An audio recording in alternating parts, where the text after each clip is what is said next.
18 मार्च 2026 या दिवशी आहे फाल्गुन अमावस्या आणि ही अमावस्या वर्षातील शेवटची अमावस्या आहे बघा.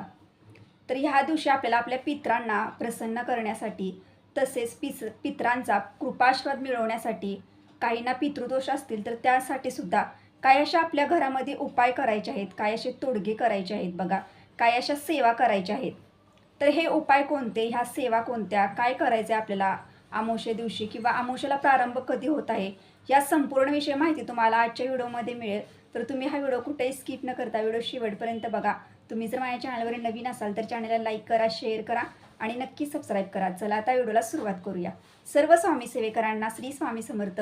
तर तुमचं प्रियालयचे चॅनलमध्ये अगदी मनापासून स्वागत आहे. उद्याची जी अमावस्या आहे म्हणजेच फाल्गुन अमावस्या बघा, ही अमावस्या खूप म्हणजे खूप महत्त्वाची अमावस्या आहे. अमावस्या दिवशी आपण जे पण उपाय करत असतो, ज्या आपण सेवा करत असतो बघा, त्या सेवा ह्या असतात त्या आपल्या पितरांना प्रसन्न करण्यासाठी असतात. काही व्यक्तींना पितरांचा त्रास असतो म्हणजे प्रखर पितृदोष सुद्धा असतो बघा.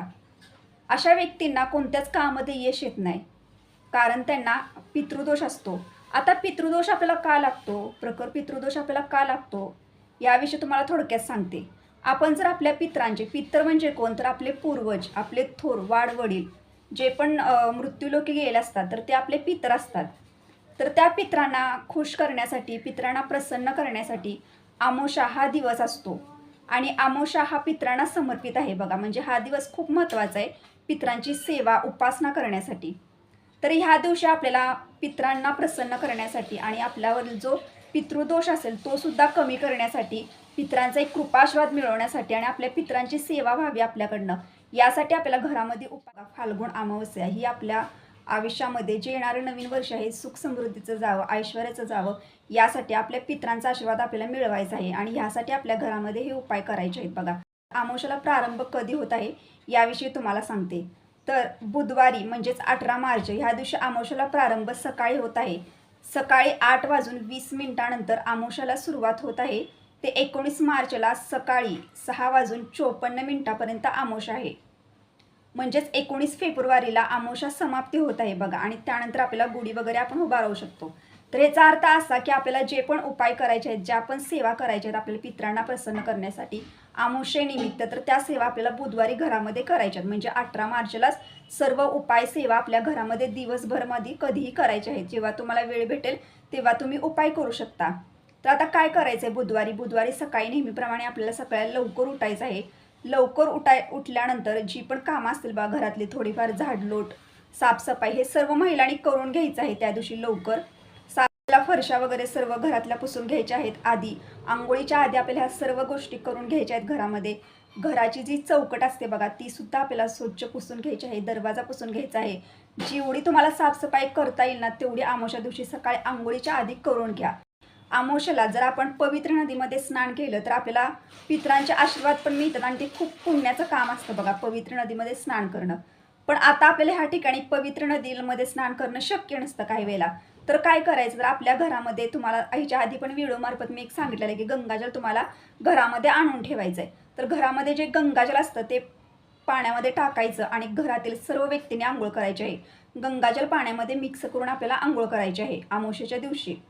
आंघोळ वगैरे त्यांचे दादा आहेत त्या घरामध्ये त्या सर्वांसाठी सांगते. तर तुम्हाला आपल्या पितरांची सेवा करायची. आपल्याला काय करायचं, आंघोळ झाल्यानंतर महिलांनी कोणतीही दुसरी कामं करायची नाहीत, कोणतीच करायची नाहीत. आंघोळ झाल्यानंतर आपल्याला बाहेर यायचं आहे. बसण्यासाठी आपल्याला आसन घ्यायचं आहे. तुम्हाला जर आसन घेणं शक्य असेल तर आसन घ्या, नसेल जर उभा राहून जरी तुम्ही स्तोत्रपठण केले तरीसुद्धा चालू शकतं. तर काय करायचं, दक्षिणेला तोंड करून आपल्याला उभा राहायचं आहे बघा. दक्षिणेला तोंड करून उभा राहायचं आणि हात जोडायचे आणि दक्षिण दिशा ही पितरांची दिशा मानली गेली बघा, हे तुम्हाला सर्वांना माहीत आहे. तर हात जोडायचे, पितृतृष्टिकारक स्तोत्र हे पठण करायचं आणि त्यानंतर पितृस्तुती हे एक पठण करायचं आहे आपल्याला. हे पठण झाल्यानंतर आपल्याला पुन्हा एकदा पायावरती पाणी घ्यायचं, तोंड वगैरे धुवायचं आणि त्यानंतर तुमची बाकीची कामं असतील ती करू शकता. आता पहिल्यांदा महत्त्वाचं काम कोणतं करायचं आहे बघा, तर आपल्याला त्या दिवशी अमावस्या आहे आणि तुम्हाला माहिती आहे की अमावस्या दिवशी तुम्हाला इतर वेळेला जरी नाही शक्य होत पण अमावस्या दिवशी आपल्याला हे महत्त्वाचं काम करायचंच आहे. थोडंसं वाटीमध्ये गोमूत्र घ्यायचं, त्याच्यामध्ये हळद टाकायची आणि गोमूत्र आणि हळद हे ना आपल्या हुंबरट्याला लेपन करून घ्यायचं आहे बघा.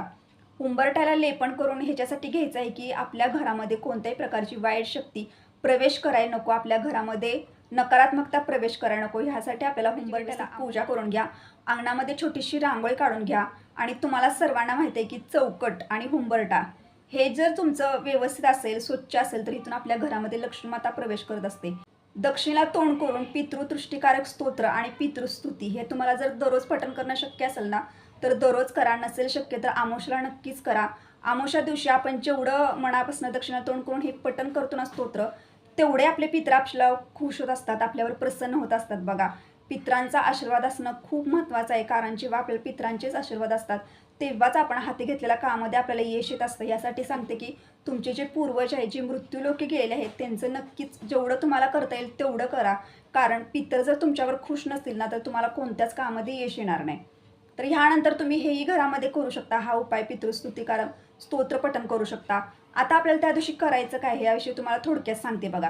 त्या दिवशी तुम्हाला फाल्गुन अमावस्या म्हणजे अमावस्याला, प्रत्येक अमावस्याला हे तुम्हाला करायचं आहे. तर त्या अमावस्याला तुम्हाला काय करायचं आहे, प्रत्येक अमावस्याला तर जेवढं दानधर्म करता येईल ना तेवढं दानधर्म करा. जेवढं तुम्हाला एखाद्या गरजू व्यक्ती त्या दिवशी तुमच्याकडनं यथाशक्ती काही पण दान करता येऊ दे, अन्न करता येऊ दे, वस्त्र करता येऊ दे, जी पण वस्तू एखादी बाबा त्या व्यक्तीला गरज आहे तर नक्की दान करा. एखाद्या गरजू व्यक्तीला दानधर्म करा, एखाद्या भुकेलेल्या व्यक्तीला अन्नदान करा. कारण जेवढं तुम्ही दानधर्म करणार ना अमावस्या दिवशी, तेवढे पित्रांचे आशीर्वाद आपल्याला मिळत असतात. बघा, पित्रांचा पितृदोष म्हणजे प्रखर पितृदोष जर एखाद्या व्यक्तीला असेल ना, तर त्या व्यक्तीनं प्रत्येक अमावस्याला ना दानधर्म नक्कीच करा. बघा, तुमचे पित्र तुमच्यावर खुश होतील. कारण अमावस्या हा असा एक दिवस आहे की बघा, ह्या दिवशी आपण जेवढ्या उपाय करतो, जेवढ्या सेवा करतो ना, तेवढ्या आपल्याला पित्र आपल्यावर खुश होत असतात. बघा, यासाठी ह्या दिवशी तुम्हाला जेवढं दानधर्म करता येईल तेवढं करा. अन्नदान करा, वस्त्रदान करा. एखादी व्यक्तीला जर एखाद्या वस्तूची गरज आहे तर ती तिला दानधर्म करा, पण नक्की दानधर्म ह्या दिवशी करा. कारण अमावस्या हा गरजू व्यक्तींना दानधर्म करण्यासाठी एक दिवस मांडला गेला आहे. बघा, यासाठी दानधर्म ह्या दिवशी नक्की करा. तर आता ह्या दिवशी आपल्याला एक महत्त्वाचा उपाय करायचा आहे. बघा, हा उपाय प्रत्येकाने करायचा आहे आपल्या घरामध्ये. अगदी साधा सोपा उपाय आहे. बघा, तुमच्या घरात अतिशय महत्त्वाचा एक उपाय. बघा, हा प्रत्येक अमावस्याला जरी तुम्ही केला तरी चालेल. तर हा उपाय कोण करू शकतं ह्याविषयी तुम्हाला सांगते. तर हा उपाय ना त्या घरातील कर्ता पुरुष ह्यांनी जर केला तर सर्वात चांगली गोष्ट आहे. आणि तुमच्या घरामध्ये काही असे प्रॉब्लेम असतील, काही दादा हे उपाय करू शकत नसतील, तर त्या घरातील एखाद्या महिलेने जर हा उपाय केला ना तरी सुद्धा चालेल. कारण महिलांना सुद्धा पितृदोष हा नक्कीच असतो. बघा, आणि पित्रांना प्रसन्न करण्यासाठी, पित्रांना खुश करण्यासाठी महिलांनी सुद्धा नक्कीच हा उपाय करा. कारण पितर जर खुश असतील, प्रसन्न असतील, तर तुमच्या घरातील पूर्ण कुटुंबाला प्रत्येक कामामध्ये यश नक्कीच येत जाते. तर हा उपाय कोणता आहे, तर आपल्याला त्या दिवशी ना आळणी भात बनवायचा आहे. तुम्हाला सर्वांना माहिती आहे की पांढऱ्या रंगामध्ये आपण जो आळणी भात बनवतो, तर तो आळणी भात बनवायचा आहे. घरामध्ये जो भात बनवतो तसाच आळणी भात बनवायचा आहे फक्त आपल्याला. तो एखाद्या पानावरती म्हणजे पिंपळाचं पान जर तुम्हाला मिळालं तर चांगली गोष्ट आहे, नाही मिळालं तर तुम्ही कागदाचं पान घ्या. त्याच्यावरती तो थोडासा भात ठेवून द्यायचा आहे. त्याच्यानंतर त्याच्यावरती आपल्याला दही टाकायचं आहे. बघा, आणि त्याच्यावरती थोडंसं तुम्हाला काळं तीळ टाकायचं आहे. आणि हे आपल्याला 12 वाजता, 12 वाजले गणे की बरोबर 12 वाजता हा जो नैवेद्य तुम्ही बनवलाय तो तुमच्या घराच्या बाल्कनीवरती, टेरेस असेल तर तिथं जरी ठेवून दिला तरी सुद्धा चालेल. जे पण पक्षी येतात तो हा नैवेद्य नक्की खाऊन जातात. बघा, आपल्या पित्रांना जेवढं खुश करता येईल तेवढं खुश करा. पित्रांच्या ज्या सेवा करता येतील तेवढ्या सेवा करा.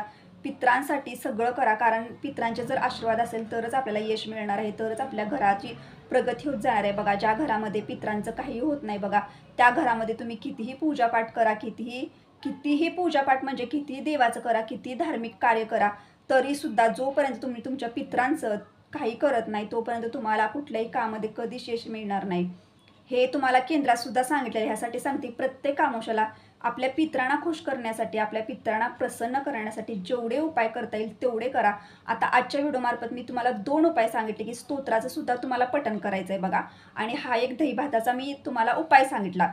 तर हे दोन्ही उपाय महत्त्वाचे आहेत, खूप महत्त्वाचे आहेत. नक्की करा. आणि जे काही तुम्हाला मी छोटे मोठे उपाय सुद्धा सांगितलं, सेवा सांगितल्या, तर ह्या सुद्धा नक्की करा. बघा, तुम्हाला नक्की तुम्हाला जर एखाद्या व्यक्तीला तुमच्या घरात जर प्रखर पितृदोष असेल ना, तर नक्कीच तिचा प्रखर पितृदोष सुद्धा कमी होईल आणि तुम्हाला पित्रांचे एक आशीर्वाद मिळतील. बघा, तुम्हाला जर हा व्हिडिओ आवडला असेल तर लाईक करा, शेअर करा, नक्की सबस्क्राईब करा. भेटूया आता नेक्स्ट व्हिडिओमध्ये. पण सर्व स्वामी सेवेकरांना श्री स्वामी समर्थ.